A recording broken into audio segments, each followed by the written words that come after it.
Testing 1 2 3. Testing 1 2 3. All right, it looks like we're making it out, guys. Thanks for joining us. Today is Thursday, July the 18th.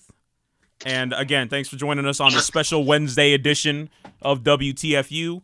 I don't have Jizo usually at my left like I normally do because he's out there on a suicide mission trying to get that paper. You know what I'm saying? God bless for those who believe. uh, you know, and be safe out there, Jizo. And we also have Chantel in London via WhatsApp as usual. Evening, everyone.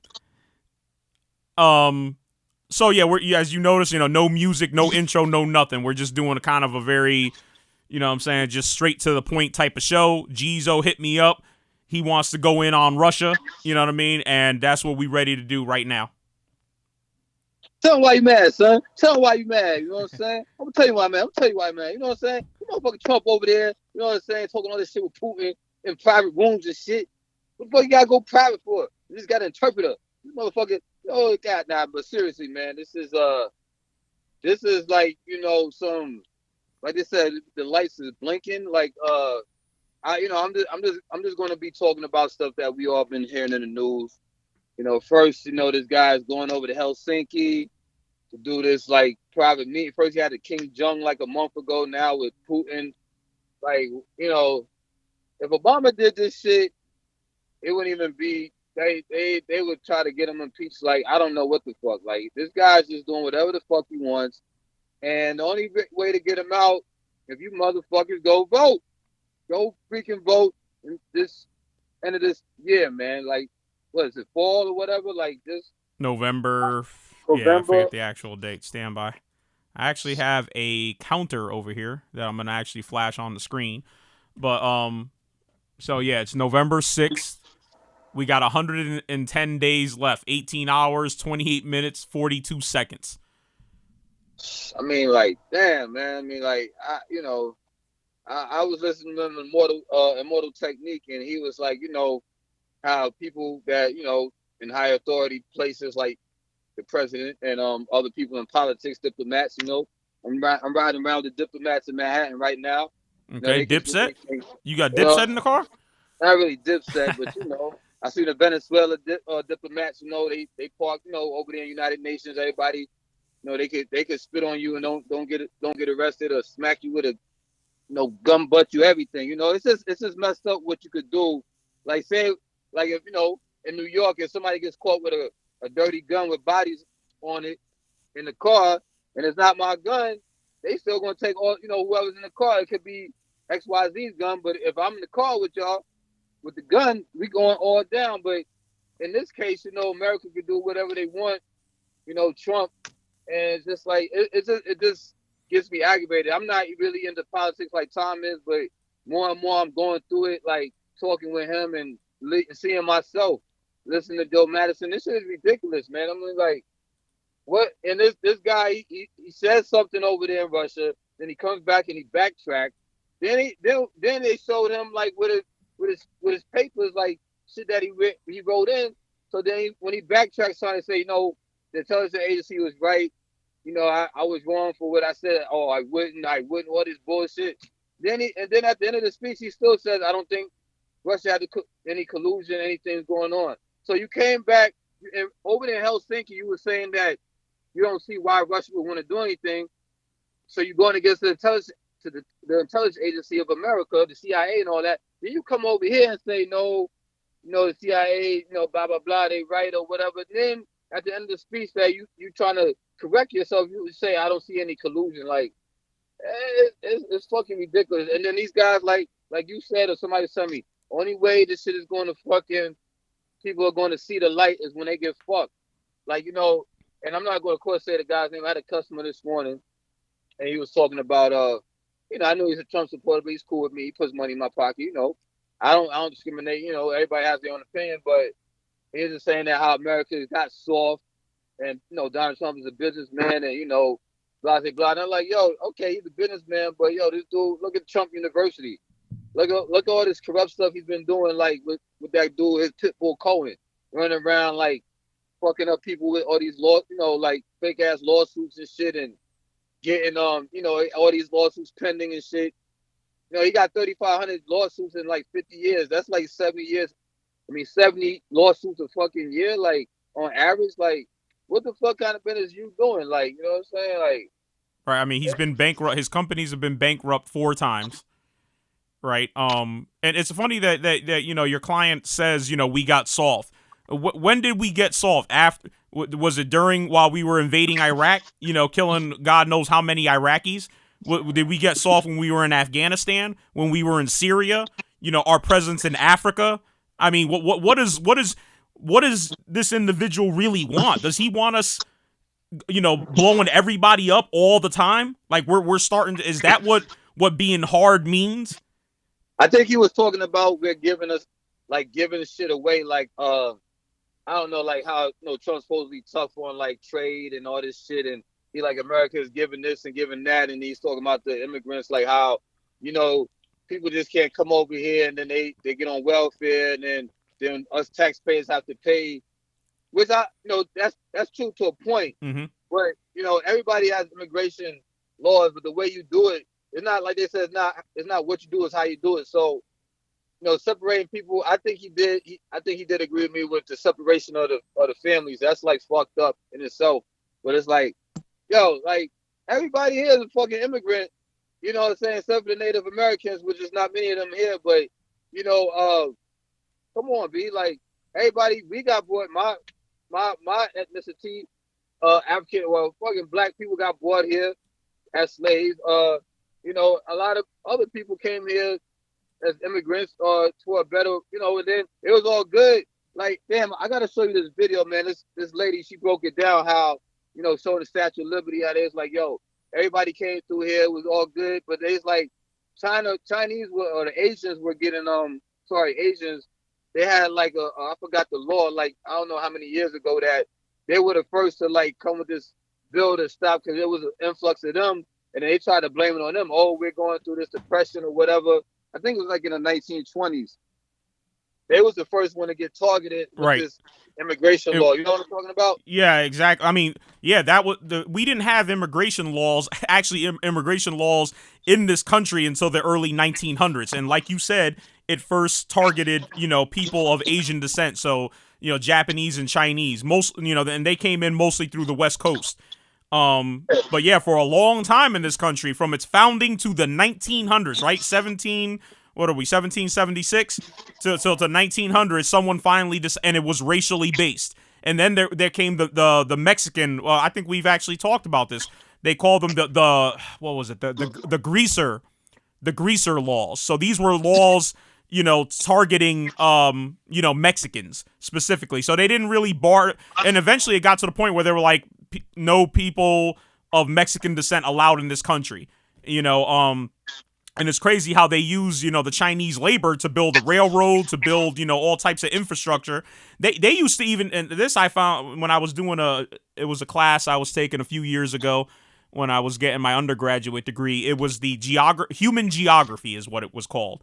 And, usually when we think of geography, we think of, these pieces of still life, in the, on the landscape, right? So, your volcanoes, this, that, and the third, your rocks, your mountains, your streams, but it's like, but this class was about how humans ended up where they were, but one of the facts that I found out is how, business people here on the East Coast, right? So you had all these, basically these clothing, factories, and textile factories over here. So when the workers, which are mostly Irish people, would start to basically demand more money, more rights, they would say, you know what?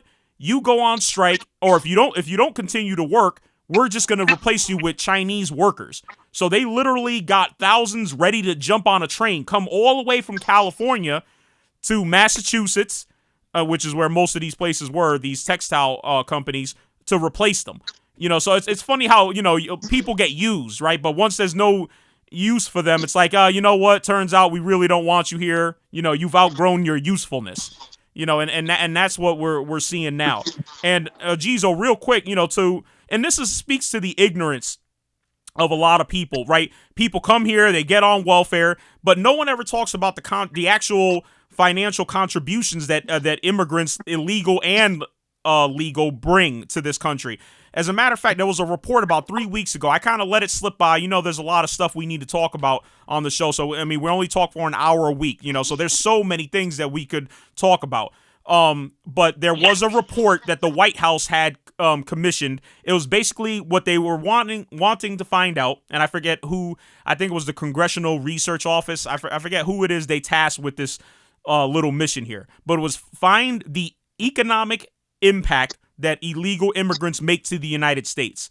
Well, the agency or the committee went to work. They did their job. It took them several months. They crunched the numbers, and what did they find out? That there was actually a surplus. They found out that illegal immigrants actually add more to the economy than they take away. So Stephen Miller, I guess he's one of the top advisors there. Basically he's a young Nazi. It's weird because he's Jewish too. I don't understand how Jewish people could go for this Nazism. But I guess it is, right? I mean, first, if you can't beat them, I don't know, you join them type shit.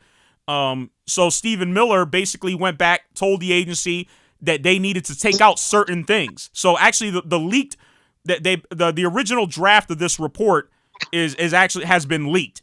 And it shows the original numbers. But the revised one, the one that Stephen Miller said that needs to be published, actually shows that there's a net loss for the United States, due to illegal immigration. So this is about suppression of information here. They can't even tell the truth. They didn't expect that report to show what it was going to show, that immigrants actually add more to the economy than they take away. But again, whatever we see in a chain email, whatever we see on Fox News, we're just going to believe. And that's just what it is. Yeah, and another thing, like, everybody, that was like, the color white, like, you remember when, Italians they were immigrants, everybody was like an immigrant. Like, that's what they was talking about, how, like, okay, when the Europeans, brought slaves over here. So then when other people started coming over here that were like, white, but, they weren't, how can we say, they came after the Europeans that had slaves over here, so they were actually considered immigrants too. But then I forgot when it became like, okay, well, I'm not Italian anymore. I'm not Polish. I'm white. You know what I'm saying? So now you group yourself as white. So I don't know when it became like the white is like the upper class in America, like where oh, I'm not Italian. I'm white. I'm not, or Jews, it can't be considered white. But like, even Russians, you can come over here. I mean, maybe not Russians because the accent, but a lot of people that, like, if you look white, you could come over here, and I mean, you could look at some people and be like, oh, he's not from America, but just stereotyping or maybe trying, not even stereotyping. You could, being in New York, I'm looking at people now. Okay, I'm pretty good. Like, okay, he looks like he might be from a foreign country, not stereotyping, not being racist. It's just like, it is what it is.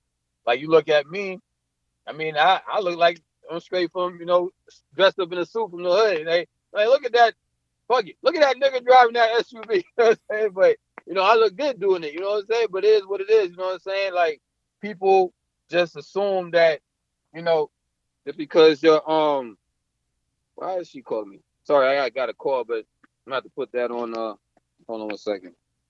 Yeah, Chantel, come on, say something for the people there. I'm sorry. Yeah, Chantel, I was gonna ask you. What's the attitude, the general attitude toward immigrants, in England?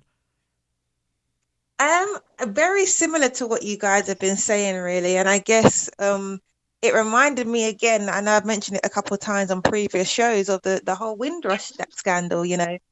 When influx of people came over and, like you say, worked in the country and done all the hard work, the jobs that native English people didn't want to do, and it was like, oh, we don't need you anymore, and we don't really want you in the country anymore, and people began to get treated like they were useless and just weren't adding any value to the economy when they've added so much value to the economy. But I get what Jesus is saying as well, in the sense of, I guess, when you have, white people from other European countries come over to America, they can kind of blend in really well and not face any discrimination. But as an African American, a black guy America is your land as well, you still feel like a second class citizen because of the color of your skin. And I just think that's really unfortunate. And I guess it's just down to the racial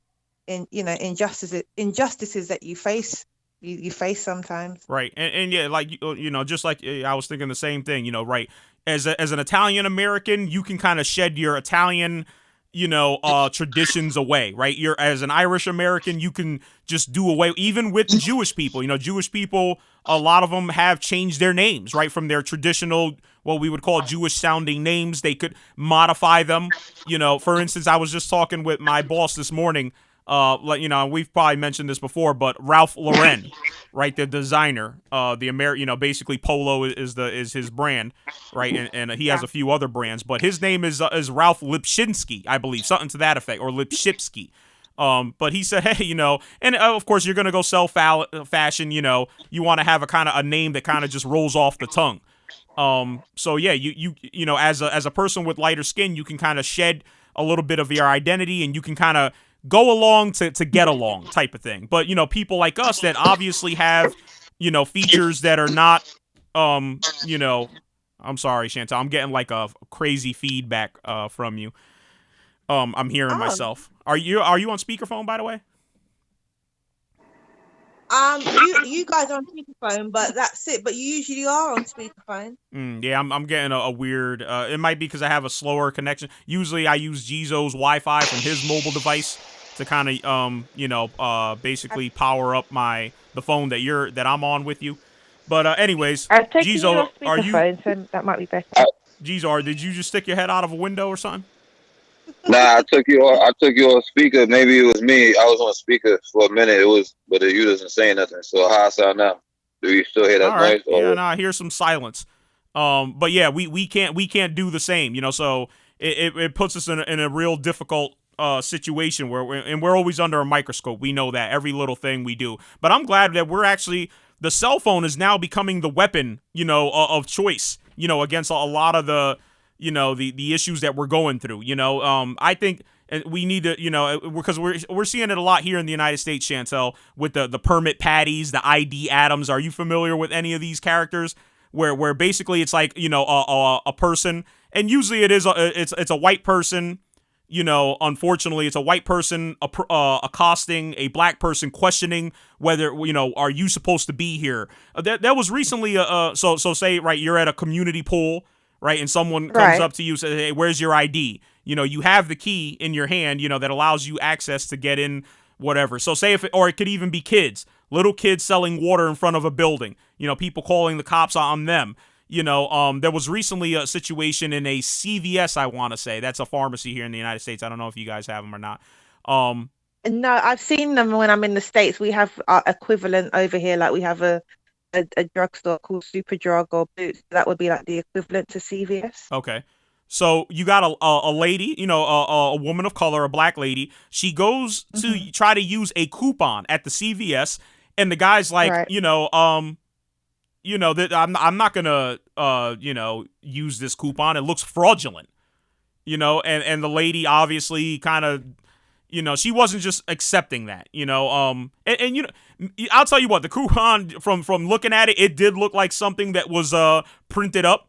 You know what I mean? But hey, I mean that's neither here nor there. Usually, and for what it was like, buy one get something free.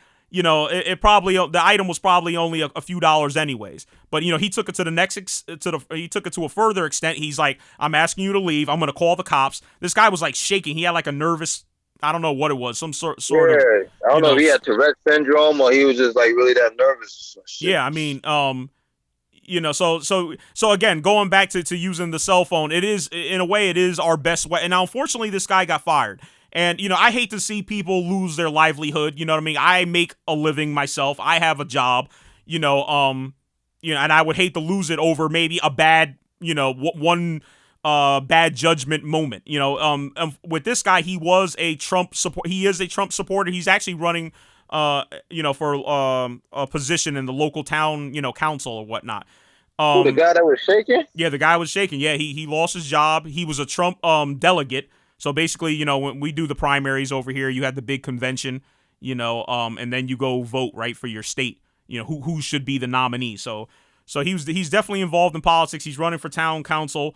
He lost his job due to the whole thing, and so yeah, you know, that's I feel like that's one of the I think, and I know we're kind of departing here from what we were originally talking about, but you know, it's amazing how the cell phone has become, you know, the freaking weapon of choice, and we really do need to use, instead of, you know, fighting or anything like this, just capture the ignorance and put it out there for the world to see.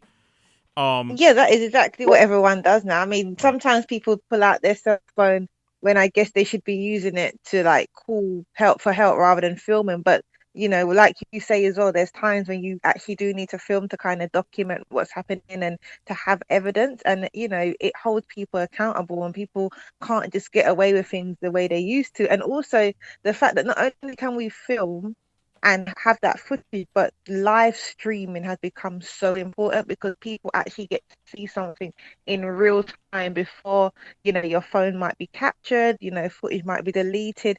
It's actually already out there for like the world to see as well. Right. Yeah. You say you don't think he should have got fired? Well, you know, the thing is Nah, I don't. son. Nah, fuck that, son. I'm tired of these motherfucking devils calling the cops on my peoples. They always, what the hell is this? What, like Madison said, I mean, forget what Madison said. Why they keep calling the cops? Like, what's this? Since Trump came in and he said, yo, when you put them in the car, not talking about just blacks that get arrested. Oh, when you get these criminals, don't, you know how you push their head down? Don't push their head down. Just hit them hit their head on the top of the cop car. Like, what the? First of all, why? It's First of all, that shit that happened to CVS, that's fucking stupid right there. Like, what are you calling the cops for? Then, okay, you know, I get a lot from Madison. I heard in DC, brothers are playing basketball at LA Fitness. Some brothers or black guys foul a white dude, and they friends. He calls the police. Like, that's like when I play ball junior peoples. You know, people get foul hard.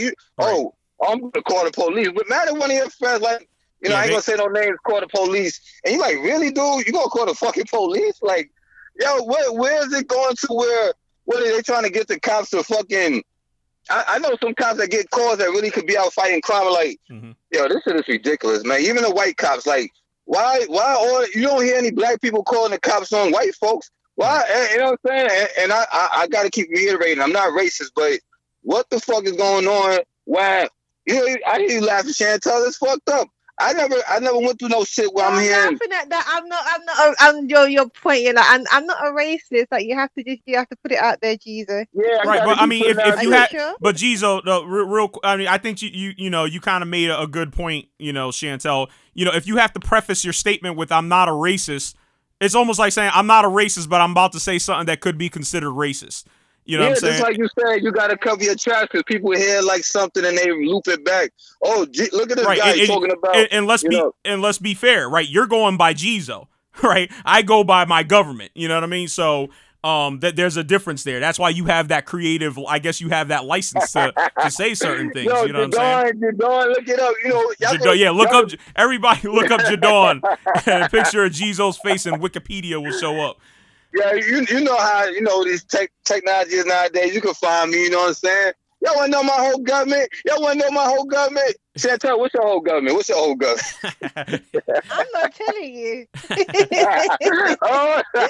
you know what? Can I just say something, actually? I'm going to go completely off topic for a moment. But there's an app that I don't know how long it's been out there, but there's this app which I find really kind of, I don't know what the right word is. It's kind of scary. Like, basically, I do this course that you guys know on a Tuesday, and we broke up for like summer yesterday. And so one of the women in the group, I said, you know, shall we exchange numbers? We can, you know, keep in contact over summer. So I gave her my number, and as soon as she put my number in her phone, my whole entire name came up. And I said, how does my name come up? And then she said there's an app, but she couldn't find the app because she said she's had it on her phone for a while.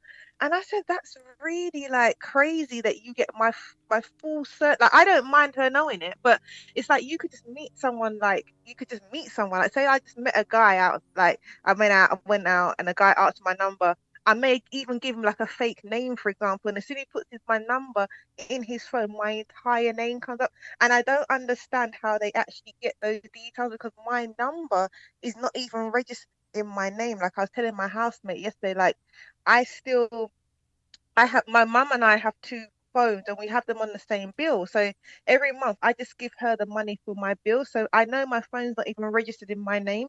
So I have no idea how they even know my name. And I just think it's crazy that anyone has that personal information just by having this app on their phone. And it just goes to show about data protection and that everything is available for everyone nowadays. And we just have to be so careful. It's crazy. Yeah, I think I mean, I'm with Verizon here, in the U.S., and I think they offer the same. It's a pay-for type of service. Where we could get like a full name or whatever. I'm not really interested. For the most part, I talk to the people that I know. If I see numbers, usually numbers that I don't know is either someone who wants to talk to me about pistols or something. Because a couple people have my I get word of mouth type of stuff. And basically whatever you need to tell me, you leave it on a voice message. I don't really care about all that, but yeah, you're right though. The way and to be fair, yeah, you could take anyone's phone number. There's plenty of websites where you can pay money to find out. Basically get the records. Who owns that number. Yeah, it's crazy, man. I suppose I get that in the sense of if you actually wanted to go and look, to find out more about a number, like say someone was harassing you and you just wanted to know who that person was. I kind of get that. What kind of spooked me, I guess, is that I don't even know where they've obtained the information from, because like I say, my number's not even registered to my name, and I don't know. It's like, we opt into so many things nowadays, when we have to accept terms and conditions for like everything. Yeah. And we really don't know what we're opting in for, and that's the thing, I guess, which is kind of scary. Yeah, Big brother. Thought police undercover. You know what I'm saying? What you know about that? You know what I'm saying? I'll tell you why I don't tell my whole government, because my name is long. And so I know my name is long. So if I put my whole government out there, like, what the fuck is this motherfucking name? It's like, I got 4 names. No, my first name is 2 names, my middle name and my last name. You know what I'm saying? I got like twice as many names as Tom do. And I don't know how many names Chantel got, but man, if I put my whole government out there, you want me to say my whole government? Y'all want me to say my whole government? You want me to say it? Yeah, go for it, Gizo. Go. All right, this one time for the listeners that, you know what I'm saying? It's low right now. Don't play this back. Don't play this. Yeah, I'm going to bleep it out on the podcast. You know what I'm saying? So, Chantel, my name is Jadon Darcy. It's connected. Jadon Darcy Marcus motherfucking Smith. You know what I'm saying? So that's a long-ass name. You know what I'm saying? So that's why, there's a lot of names. You know what I'm saying? All right, now we know who you are. Just start calling you Mr. Smith now. Yeah, Mr. Smith. Yeah, like him and LL Cool J. See, I was going to change my last name, but my brother was like, nah, man, you got the last kids in the bloodline. I was like, it's like 100 million Smiths out there. I wanted to change my mother's last name to Dinkins because, I don't even know I'm related to Mayor Dinkins. It was a Mayor Dinkins in New York like 20 some odd years ago. But, I just like, my mother, raised me, my father side of my family, he's passed away. They both passed away. But, my mother raised me. So I was going to, keep it real, like, put the Dinkins because that was different. Like, maybe I changed the Dinkins, but, I might just get on some, just be like Jadon. Fuck all the rest of my name. Jadon. Jadon. Gizo, you actually have like the most common name in the world, because the most common name in the world is John Smith and your name is Jadon Smith. So you pretty much have the most common name in the world. We're going to start calling John Smith. Yeah, I know, John. Yeah, that was my Gizo, father's AKA name. John Smith. That was my father's name, John. But, Jordan, like my doctors always mess up. They call me Jordan. Yeah, people, I'll be like, they be like, how you say your name? I'm like, just call me JD. And then they start saying DJ, so I just say, call me Jay. It's like, damn, man, Jadon, like, Remember when you had that Jaguar? What'd they call you then? No, they talking about the Jaguar. They used to call me Jaguar JD Chantel back in the day, when I was whipping the Jaguar, you know what I'm saying? But, some stuff happened. You know what I'm saying? Yeah, so now that we know who, Gizo is. Tom baited me into that. He baited me. I bullied him into it. Yeah, he's like, you never say that. He been saying that for months. You never put your government out there. I got my government out there. No, I just saying, I just want to, because it's different, you know, when you put yourself out there to the world, you know what I'm saying, there's a different level of responsibility. We talked about this before, you know, when you're, you know, you just, you know, when you get on a microphone, again, you never know who's listening, and it can't, again, it goes back to the same situation this guy was in, right? If this guy called the cops and nobody was video, you know, videotaping them and putting it out there for the world, nothing would have happened. He probably has called the cops on people before, on black people. You know, this guy from CVS, but it was never recorded. It never put, you know, his company in a bad light, right? So where they felt the pressure, where they, look at what happened with Papa John's. You know, that just happened, just a few days ago, right? Papa John's, the founder, you know, so basically he founded his own company. Now his face is not going to be on any product, you know what I mean? Of his, whatever the bullshit pizza that he sells, right? All these different things. They basically said that's it. His face is going to be removed. He's no longer the CEO of his own company. All right, because this is a guy who doesn't, although he's a billionaire and lives in a castle somewhere in Indiana, he doesn't understand, you know, how to behave when you're dealing with the media. And, you know, we're dealing, you know, in a very small way. You know, we have a very small impact, but, you know, we are part of the media now. You know, and there's just definitely a way that you had to conduct yourself and put out your message responsibly so that you don't. Now, if we become billionaires, we could probably talk that shit, so say whatever the fuck we want and be like, well, our money's good. But, you know, at the end of the day, we're working people. So I actually feel sorry for people who, like I said, maybe this guy's a racist, the CVS dude. Maybe he's just a fucking idiot who's petrified of a black woman. You know what I mean? He's all shaking and shit, like fucking. Yeah, he look mad, you know. Like just homo, like, you know, like, you know, I don't want to say what's the politically correct word for like looking like sick, like a gay sick person, homo. I don't know. He just look, I'm gonna let you figure that one feminine. out. He look mad feminine. Like, yo, you looking like, you know, you looking like a woman. You a man, B. What are you scared of a woman? Oh, so you know what I'm saying? So you saying women are. Or what, these little things that can't defend themselves? They're shook? No, they can. Some women will beat a man's ass. Some women will beat a man's ass. Gender wars. Like, gender war. Hey, you know, domestic violence most of the time, 80-90% of the time, the men is beating a woman, right? So what did I say? I think men that do it are punks, because, you know, men mostly can beat women.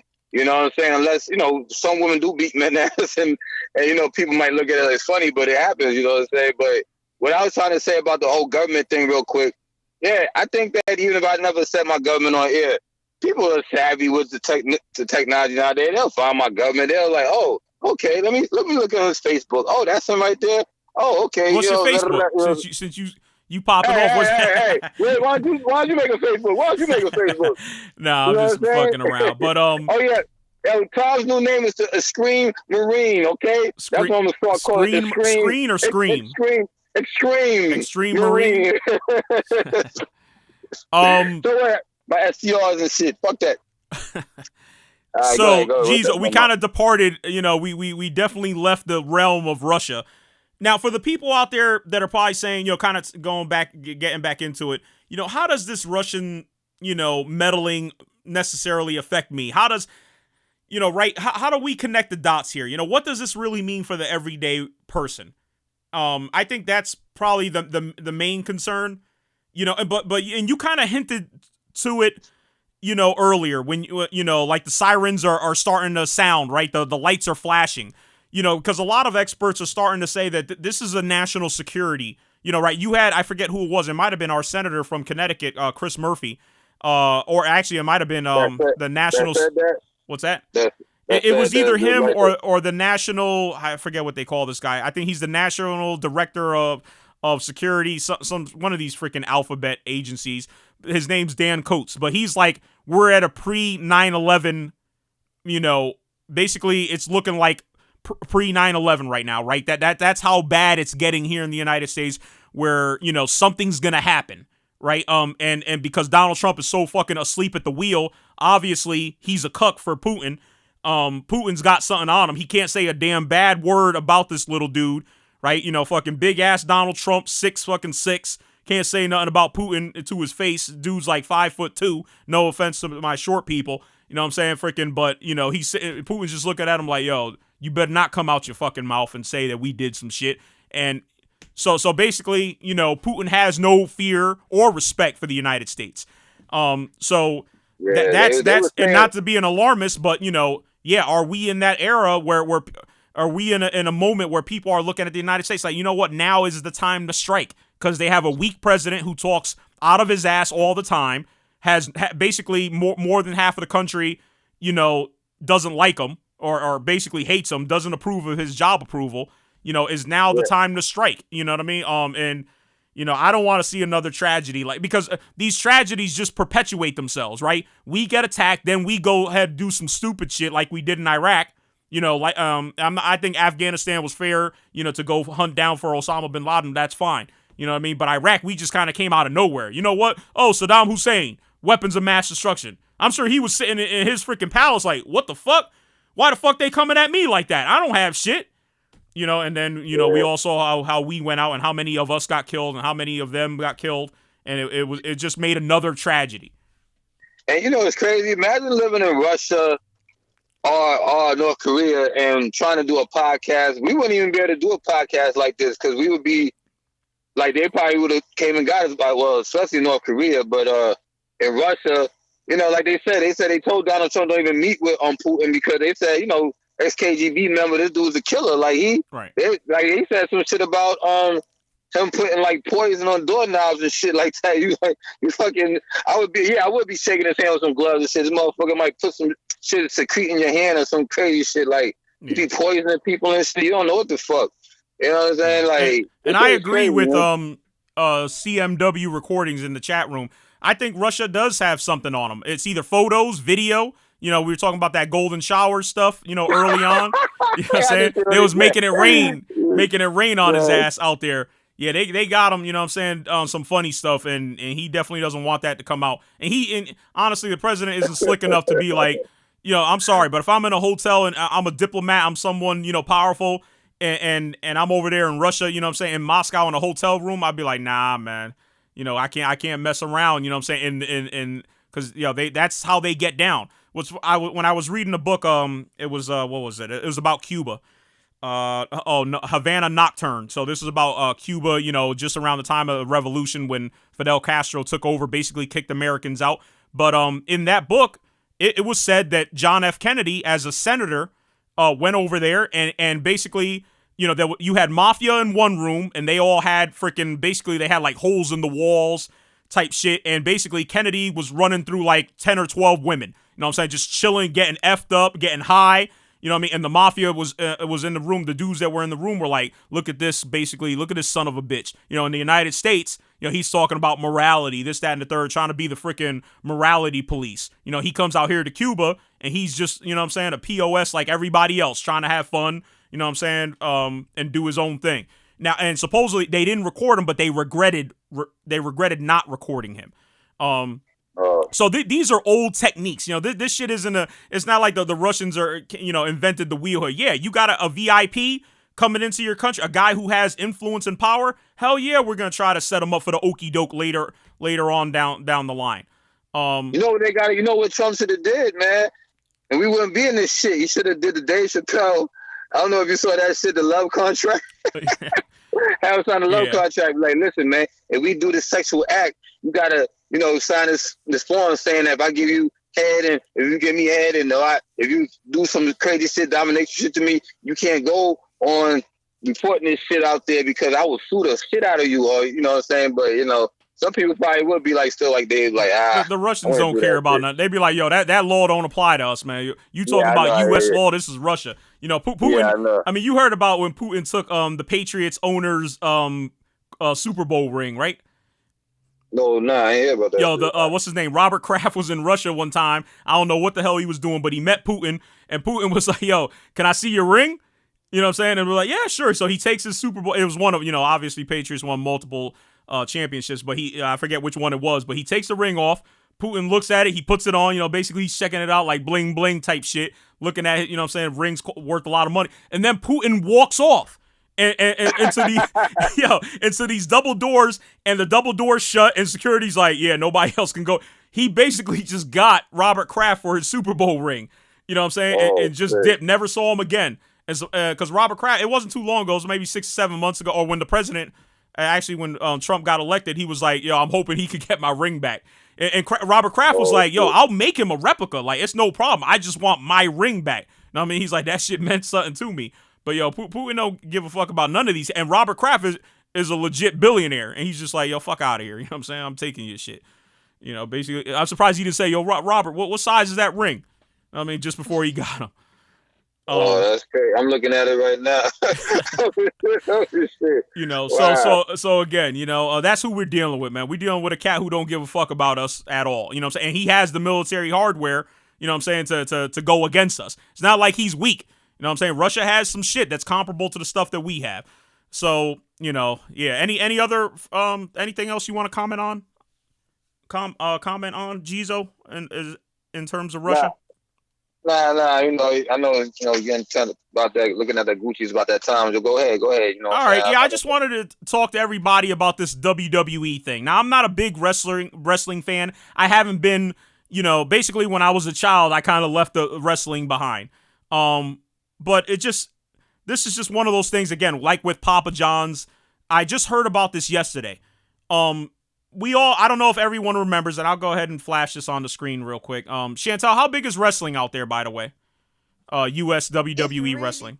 Really big. I used to watch WWF when I was a kid as well. Right. So I remember like The Undertaker and those kind of wrestlers from back in the day. Right. I'm pretty much in that same, you know, boat right there. But there are a lot of adults who still follow it, whatnot, and that's fine. You know, it's good, whatever, entertaining, fun for some people. I can't knock it. But Hulk Hogan, and this was a disappointment to me, but Hulk Hogan years ago was, and I'm showing it on the screen right now. I'm just going to read the quote real quick. This is what he was caught on tape saying. But there's actually other things that he said, but I think this was the most important. And this is in regards to his daughter. I mean, and I quote, I mean, I'd rather her. Excuse me. I gotta move a little closer. I don't have my glasses on. I mean, I'd rather if she was gonna fuck some N-word, right? I'm quoting here. So if she's gonna go fuck some nigger, I'd rather her marry an 8-foot tall nigger worth $100 million, like a basketball player. Wow. Right. So he said this a few years ago, and basically WWE dropped them cold. Like they got anywhere where they could get rid of, you know, any kind of evidence that he was ever around, you know, because WWE plays a lot of old, you know, kind of like classical. If you have the WWE network, you know, they play a lot of old wrestling stuff. Of course, Hulk Hogan is central, you know, to the WWE. I mean, I was a little Hulkamaniac. I don't think if you were a kid who grew up around the time, now I was born in 79. If you were a kid that grew up in you know 80s and 90s, you had to love Hulk Hogan. I mean, he was the shit. Fucking if you watch wrestling, you know Yo, go ahead. He was the shit of the whole shit. Yeah, basically he was the shit of the whole shit.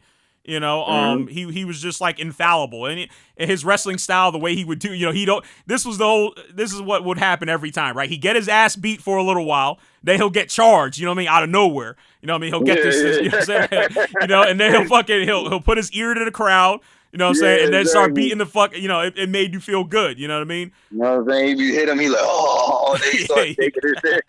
Yeah, you know, I started sharing some.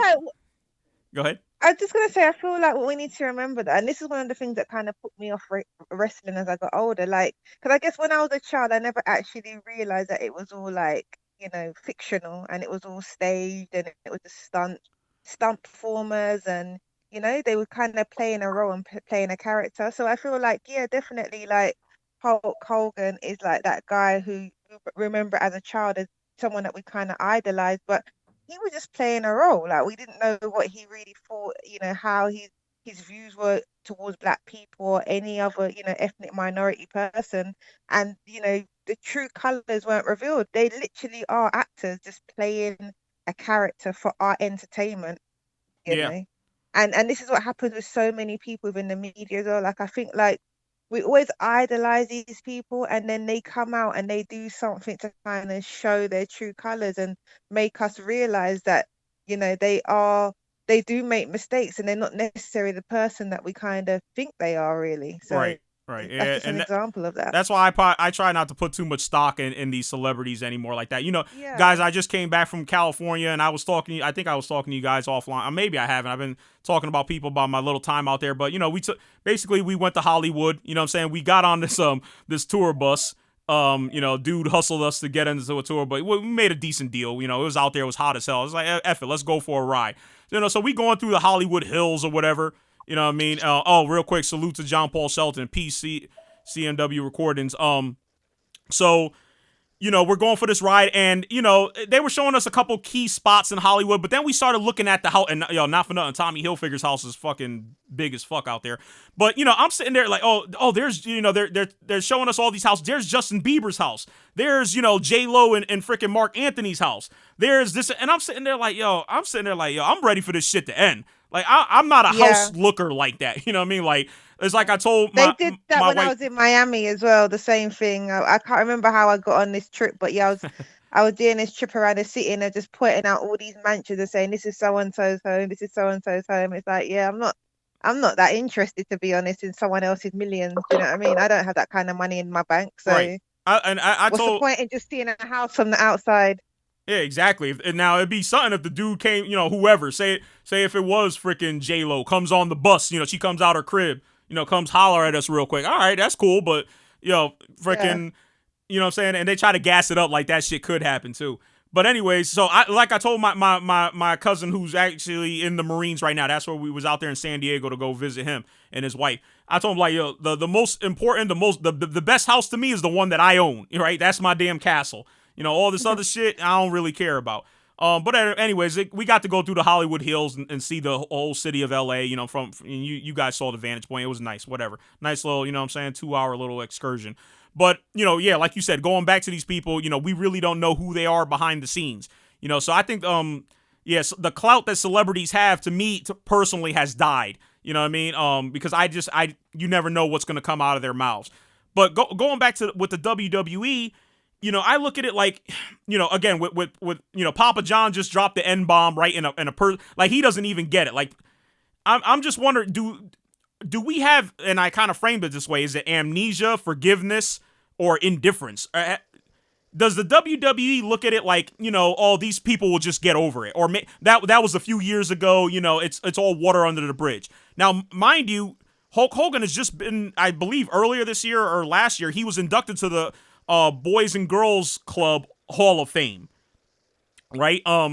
So apparently he's been out there on a big apology tour. He's been working with the kids. He wants to get his way. He basically wants to clean his. And I guess to a degree, I do believe in redemption. So I just kind of wanted to put it out there. Like, are we ready? Are we ready to forgive Hulk Hogan? Am I the irrational one here? Well, I feel like this, right? I think as a society, we do suffer from this thing called anger porn, and we tend to get, irate and react and get angry over loads of stuff. So me looking at this, I can see this is well out of order. He should have never have said what he said. It's a disgrace. It's racist. It's ignorant. It's prejudice, and it shows a disregard that he has for black men and black people, right? But at the same time, to balance it out, before I'd get angry and say, this man should never be seen in media again, we should vilify him, we shouldn't show him any compassion, etc. I would want to know the context, the entire context in how he said this, because I think context is so important, because he said this, but we need to know, do you know what I mean? I think we would need to see the full conversation as to how he said it, because it could have just been in jest. And obviously it's not a funny thing to say. It's not humorous, but he could have been around certain people, because we all say things that, we wouldn't want the whole world to hear, but we say things amongst our peers, amongst our friends, amongst our partners, etc., because they know who we are. They know our character. They know when we're being serious. They know when we're not being serious. So I think it's important for us to just think about that sometimes before putting judgment on it. So maybe because of the context in how it was said, and because, like you say, it was so long ago, they just think, well, in general, he is a decent guy and he slipped up then, so we're just going to give him the opportunity now. Right, and he is an older guy, and that word used to be used a lot. It was common, right, for older white people, frankly, right, for older white people, maybe from generally in the South, to use it very, casually. And I don't want Yeah, he to, might just make be saying excuses for the nigga guy. casually, like just how he would say a black person, just literally not with the amount of malice that how we would take it. Do you know what I mean? I mean, Right. as black people, we are consistently having a debate about nigger. Like, is it a word of endearment, or is it, a word that we're supposed to be offended by? And the whole debate always goes back and forth. And it's like, well, it's the context, it's the way it's said, it depends on who says it to you, blah, blah, blah. So, yeah, his upbringing, he's an Yeah. old man. If he's grown up with that word so freely in his vocabulary, not saying it's right, because it's not right, it might have just slipped out in the Yo, he, context of that conversation. Right. And that's not me trying to defend him for saying it. I'm just trying to say, we don't necessarily know the full story. That's all. yo, he did the Mel Gibson, man. Mel Gibson did the same shit when he saw his wife was or whatever, she was doing her thing, and he like, I hope you get raped by a pack of niggers or some shit like that. Yeah, because I'm like, supposedly, whoa. because she has Mel Gibson's girl at the time, she had a kid, I think with a Hispanic dude, but you know what I'm saying, fuck, or maybe a black dude. Yo, he was wild for that. I used to have the audio. That audio was crazy. Yeah, He's that like, audio was crazy. yo, I remember he and said that I'll shit. kind of quote him real quick, but he's like, nah, I'm not even gonna quote him. Never mind, because it was kind of But you know it was a what? sexual nature of what he was talking about. But you know that what you just said, right? And him saying, I hope she gets raped by a whole pack of niggas. For me, hearing that, the most offensive part of that sentence is the word pack, because that pack sort of suggests that he just sees black men as dogs, as animals, as wildlife, because that's a very, like, what's the word I'm looking for? A loaded word, the Oh, word sure. pack. Like if he said, I hope she gets raped by a group of niggers. Like obviously that's heinous as well to say that. That's vile language. But I just think that pack is very telling to his mentality as to how he would see black men in general. That Right. wild, feral animals Sure. kind of Even thing. our president has used the term recently with, when it's weird because he tries to dive in and out of. He doesn't make it very clear when he's talking about MS-13, which is interesting because MS-13 is actually an American gang. For those who may not realize that, it's an American prison gang that kind of formed out of basically California. So he talks, so he'll bring up this reference, right? Animals, they're animals. But when he talks about the white supremacists, right, all these different groups that are out there, right, the alt-right, the Proud Boys, this, that, and the fucking third, the Oath Keepers, right, they're not animals. Right, when he talked in Charlottesville, whatever what happened in Charlottesville, Virginia, right, you had some good people, there were bad people, but there were good people out there as well, some fine folks, No, there were animals out there, some racist So that's very Nazi telling. animals. Yeah. Very telling. But you're right. Those are like little triggers, little cue words that they have, little code words, that lets you know how they think about people of color. Quite frankly.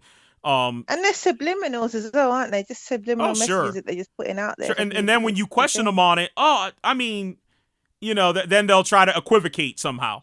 But and then that's why you wonder why in society, so black people are targeted so much, and a lot of it is down to the fear of black men. And then these are the type of words and language that just adds to and perpetuates this fear when you're going to compare human beings to animals, kind of thing. Because the modern handgun in this country is fashioned after the black man's genitals. I didn't know. Really? No. Wait, whoa, what happened? What happened there? What's up? Yo, no, enough. I said it as a joke. One day, this dude. No, the thing is, it's kind of a joke to me, but some people actually take this seriously. But there was this brother a long time ago who was enlightening me. Let's just say that, and he shows me this book. As he's kicking the knowledge, though, he winds up laughing himself because I think he realized the absurdity of it, and I don't know who wrote. I think it's a fallacy, Tom. It sounds good, but I don't know if that's the actual truth. But so in the picture, right, he's got it is so ridiculous, but in the picture he's got a kind of an artist rendition of a black penis that's erected, right, with the scrotum hanging downward, but then there's what do we call a juxtaposition of a pistol right over that image that I just described, right? So basically, what the author was trying to say is that the reason why other race, and I believe this is, being racist, right? That the reason why, and this, I'm gonna say it quite just frankly out there, the white man likes to carry handguns is because it basically gives them it's like it gives them the power that a black man has with his erected penis. I mean, Hey, they just say once you go black, you never go back. That's what they say. But real quick, man, I wouldn't get Hulk Hogan no damn pass, because if I was on record saying, these more, you know what I'm saying? I mean, like, okay, for a black person to be like cracker ass cracker, you know what I mean? Like, yeah, you could be looked at as a racist or them damn devils, or whatever. But I think we kind of should get a pass as a black man saying that, because even though we won't get a pass because they be like, oh look, he's a racist too. But all this shit that's been done to us by white America, like but they created the word, we turned it into something of endearment, but still they look at us like, some people, I'm on the fence with saying the N-word, nigga, whatever you want to call it. As you get older, it just sounds like, if you're in a mall somewhere and you see somebody you grew up with, I'm not going to shout down the mall, yo, my nigga, you know what I'm saying? Like, I'll say, cats I grew up with, you know what I'm saying, maybe here and there, but like, the people I'm around on a daily basis, first of all, I don't see my friends on a daily basis, even people I grew up with, and even people in Connecticut, we in the 30s, 40s, I don't really see, even like cats that's like in their younger 30s, 20, I think once you get to 30, unless you're really in the hood, like some cats, you don't really, you know what I mean? Like, use like, yo, my nigga, yo, what's good? Like, that shit is like, I don't know. It's like kind of like old, like, like say something else. Like, yo, you get tired of hearing that word sometimes. But I'm not saying, some people like, oh yeah, I fuck keeping it real. It is what it is. It sounds like the older you get. I mean, I know Jay-Z said, it's a term of endearment, which it is. And like I said, if you use it amongst your, your people you grew up with, it is what it is. I don't think, you shouldn't use it at all. No, white people shouldn't use it unless they get a pass. Because they know they get their ass beat by certain, other. People like myself and shit. You can't go around saying, yeah, nigga, what's up? Like, yeah, all right, yeah, come over here and say that shit. You know what I'm saying? Like, they know who to pull that shit with. You know what I'm saying? Like, they got the wiggers. They call them, like Eminem. Not saying that Eminem is. Yeah, Eminem could be considered a wigger because he grew up around all black. Rest in peace, Proof. You know what I'm saying? All his people was like black. You know what I'm saying? When he grew up on 8 Mile. And you know what? That's another thing I wanted to do. I know we run out of time. But there's a lot of racial slurs I was looking up. And 8 Mile is considered a slur to like a wigger. So 8 Mile is like, the movie. I don't know if you saw the movie Chantel that Eminem did. Like, I saw the movie. Yeah, I see it a few years ago. Yeah, and I didn't even know that. I'm like, damn, they call white cats at 8 Miles. Like, I was like, damn, that's a good expression for a wigger. You know what I'm saying? I guess it's a nice way of saying wigger. You know what I'm saying? No, but it's a lot of ethnicities that want to be black. Why Chinese, you got Asian people calling each other niggas? Why they not calling each other crackers? Why they not calling each other devils? Or why they not kikes? Like I didn't even know that was a racial slur for Jews, but you don't hear that because if anybody puts that out there, Jews control a lot of media. Well, you'll have to get banned. You know what I'm saying? Well, Gizo, to be fair, Jewish people don't call each other kikes, right? They don't put it out. That's what I'm saying. They don't put it out. You listen to Jewish music, they're not, saying that Jewish music might not only play right? And I say, yeah, I'm chilling with my kikes. We got to take the power out of the word. I mean, the problem is I believe, I say we and shit. You guys know I'm Hispanic, Latino. I'm saying all American. Freaking. Yeah, you my nigga. but yeah, we gave the word power, and yeah, you look at a lot, right? And rap is big now, right? And that's why, anyways, I don't want to get too deep into that shit. But yeah, the Dave Chappelle, right? When he was the blind black Ku Klux Klan, right? He rolls up, turn that damn music down, you damn niggers. And the white kids are like, did he just call us niggers? Yes. They like giving each other dap and shit. Yeah, like cool and shit. Yeah, right. Like because they feel accepted, right? When you use that term, you use that term towards someone outside, you're like, if you call me my nigga, I'm like, yo, you're bringing me in. You know what I mean? Fucking so Yeah, that yeah. makes me feel good. But it's like if I I was think one white, of the man. challenge. No, go ahead, Chantel. I'm sorry. Go ahead.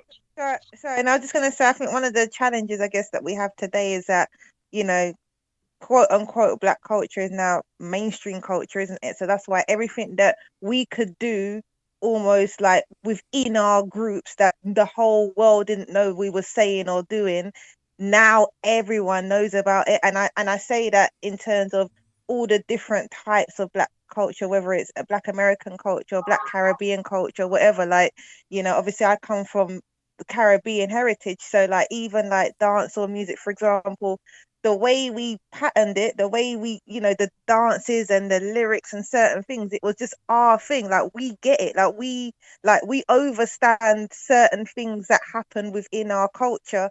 But then when it gets exposed and then the all lenses are on us, they don't, it's not necessarily understood and taken the way it is. And it's like you're trying to mimic us and you're trying to copy it, but you don't really get where we're coming from or where it comes from, you know. And I always, years ago, like I always just kind of cringe sometimes when I saw some of the dances just put out on YouTube, and then people are like watching them and commenting and putting all derogatory comments down because they don't understand why certain things are done the way they are. It's like you have to live and breathe it to kind of get it before you're even in a position to comment and judge. If you don't know it, you shouldn't even be commenting and judging. Either watch it or don't watch it, or, Right. you know, be involved or don't be involved, And it's that kind of thing. that central, right, that human thing, right? We're just scared. We're just scared of like things that are different. You know, I was having a conversation with Yeah. my coworker about comic books, and I would like to get him on, honestly. I don't know if he really wants to get behind the mic or whatever, but we'll see. But even in comic books, because you know you have these different universes, right? So where Spider-Man started off as a young white, you know, I guess a teenager in New York City. There's been a kind of a right, they kind of an offshoot, if you will. And I'm not a comic book expert, but now there's also a another universe where Spider-Man is a Puerto Rican kid from the Bronx, and Miles, and his name is Miles Morales rather. And I guess the original would have been Peter Parker, and people just go crazy over that. Just small changes, right, and things that are different. They just have like freaking meltdowns. As if their world is disappearing right in front of their eyes because, you know, Spider-Man is now Puerto Rican. I never heard of that. You never heard of that? Get woke, brother. Yo, man. Yo, all I know is that, the black culture, man, everybody, you know what I'm saying? We do things in style. It's so graceful, and everybody want to take, not everybody, but, and I got to say it again, I'm not racist, but, white people so rock. We got to get a disclaimer for you. They so rock and roll from us, you know what I'm saying? They trying to take the hip hop from us, sports.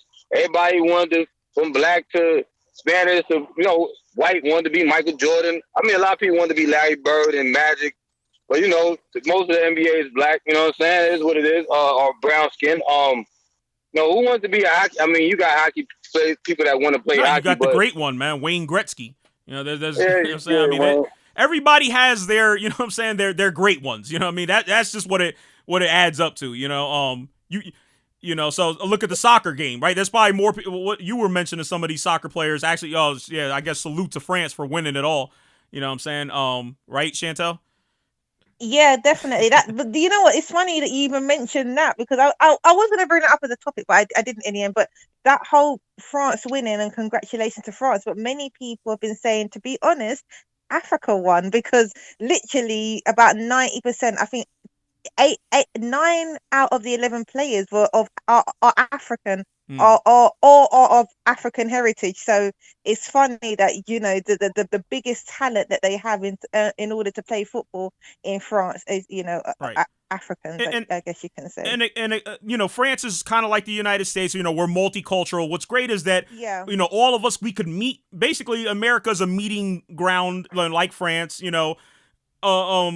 From people from all over the place, right? And we all come together to from all these different places that may not be great necessarily on their own, but it's like when we come together, we do something great, right? So when was the last time an African country, won a World Cup, outright? Never. Right. So Never. Right. So it takes, you can't take it away from France. You know, that spirit that they embody, how they foster That's talent. what I said. I mean, at the end of the day, from a national perspective, France has won at the Right. end of the day. And, these people have come over to the country of their own free will. They consider themselves they're playing for their country of France. I'm sure they don't forget where they come from, but they are playing for France. The glory goes to France.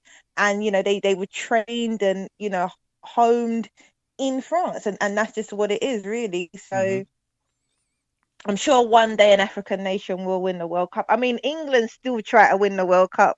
The last time we won was in 1966. So majority of the country have never seen England win the World Cup. Like, we had this thing this year, like, it's coming home. It's coming home. It's like, I don't think it's coming home for now.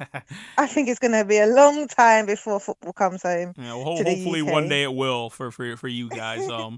Maybe in our lifetime. I'm not even sure right now, because we had like one of the easiest runs to get to the final this time. Like, the way it kind of worked out, it would have been a lot easier for us, and a lot of the big countries dropped out. So, like, Brazil, Argentina, Germany, etc., they all dropped out. So we should have we were hoping to get to the finals at least, but it never happened. So yeah, maybe in another 4 years, who knows. Yep.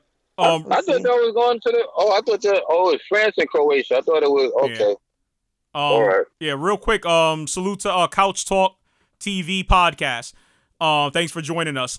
So as you guys can see on the screen, I've got Flash. I kind of want to wind down here. I got to get ready to go to work. Today's my Friday, so you know what I'm saying. I just came off vacation, 2 days worth of work. Now I'm back on my weekend. Jizo, you just keep working out there 24 hours straight. You know what I'm saying. I believe in you. Now Jizo, take Friday off. As a matter of fact. So let's see here. So I've got the countdown for those of us here in America. Right, 110 days left, 17 hours, 24 minutes, 28 seconds.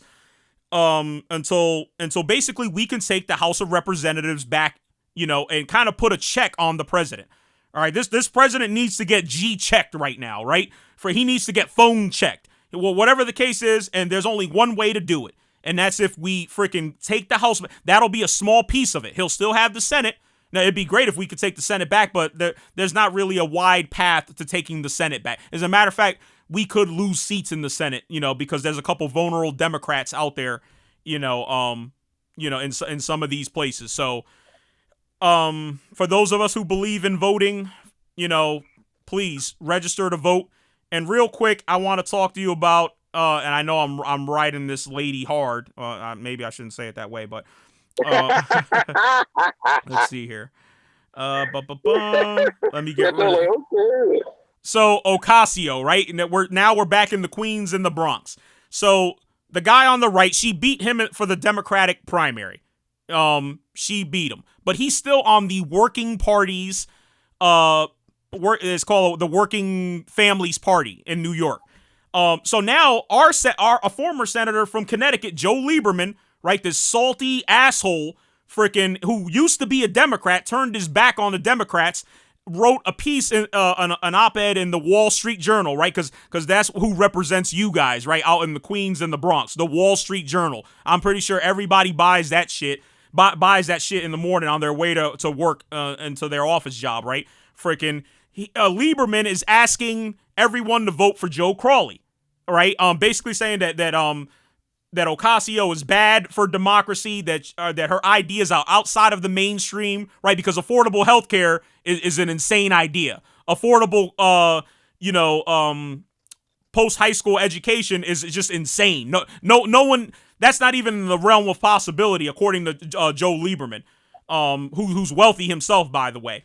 And in 2008, went against Barack Obama and supported John McCain. Why? Why did he do that? Because he was salty as fuck. Now, don't get me wrong. He got effed over, right? Him and Gore got effed over in 2000. Basically, that election was stolen. Everybody knows that. History fully understands that. He should have been the vice president, but he wasn't, because he got fucking robbed because of Florida and Jeb Bush. Whatever, ghetto. So he thinks that when 2008 comes around, he thinks, well, I'm the heir apparent. I've been holding it down forever. I should be the nominee. But they chose freaking Barack Obama. So what did he do? he freaking went with John McCain. John McCain took one of the biggest L's ever, and that was that. And Joe Lieberman left the Senate, basically representing Connecticut with one of the lowest approval. He had like a 24% approval rating. So you see how these cats, they're coming out the woodwork. I don't think it's gonna do anything. I think Ocasio's gonna win, but we need to we need to put a stamp on that, because there's still fucking haters, that they're wanting to basically crush the new guard. They want the old guard to stay in power. And there's only one way to kick them out, man, and that's voting November 6th on that Tuesday. That's why we like to do our shows on Tuesday, because that's voting day in America. That to me is an important day. So, if you guys want the old guard to stay in there, let Joe Crowley represent you, just let that happen. You know what I'm saying? If not, whatever. You know what I'm saying? But for those who vote, please make sure that your voter registration is on point, that they didn't somehow scrub you off the rolls, so that way when you show, oh, I'm sorry, nah, yeah, you've been deregistered, as of a month ago, because we sent you a letter and you never responded. Make sure your shit's on point. Let's freaking show Donald Trump that, you and all your freaking cronies and Putin, you know what I'm saying, which is basically your fucking boss, you know what I'm saying, you can't fucking run this shit. We the people still run this. I believe that. Salute, Mills Lane. Thanks for joining us. So yeah, that's all I gotta say. You guys got anything else you want to say? London, on the track? No, I agree. Go out and vote. Thanks. Exercise your right to vote. Right. Because if you when you don't use it, it's not that you lose it per se, but the power of that vote just goes away, and altogether, just kind of like we talked about the story of France, right? You got the African migrants moving to a place, taking advantage of the opportunities that they had and doing something big. We got to do the opportunity that we have is to show a person who hates people of color, who hates women, who chooses our enemies over our allies. We have a chance to punch them in the mouth this November, and I hope we do it. Yeah. You got to bring that message home every week, Tom, up until then. Yeah, I am. And I want to actually do some election coverage and shit. You know what I'm saying? I might have to break out a bottle, though. I might have to sit there. Depending on how it goes. Either way, I guess if I get the Henny, you know what I'm saying, in my system, whether whether we win or lose, it'll be worth it. So, guys, thanks. Yo, what's all that beeping, man? Yo, I'm out in the city. It's crazy out here, yo. Yeah, man. Stay safe out there, Gizo, Chantel. Have a good night. And thanks everybody for joining us on this special Wednesday edition of WTFU. We're out.